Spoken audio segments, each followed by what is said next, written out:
పెళ్లికి తెల్లవారుజామున బయలుదేరింది ఊరేగింపు. ఎక్కడి నుంచి? కైలాస పర్వతం దగ్గర నుంచి వస్తున్నారు. గవాక్షంలో నిలబడింది మేనకాదేవి నారదుడితో కలిసి. ఒక్కొక్కళ్ళు వస్తున్నారు. అబ్బా వెలిగిపోతున్నాడు, ఆయనేనా మా అల్లుడంది. కాదమ్మా, సూర్యుడు దిక్పాలకుల్లో ఒకడు.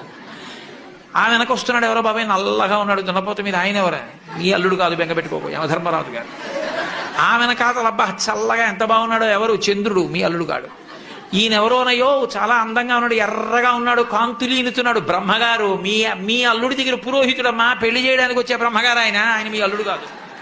ఓ అలాగా, ఇతనెవరో నీలమేఘశ్యాముడు, చాలా అందంగా ఉన్నాడు, శాంతాకారం భుజగచైనం పద్మనాభం సురీశం. అమ్మ, ఆయనకి మీ అల్లుడికి భేదం చెప్పకూడదు, కానీ ప్రస్తుత మీ అల్లుడు కాడు. ఆయన వెళ్ళిపోయాడు. ప్రదోష వేళ అయిపోయింది, రాడు.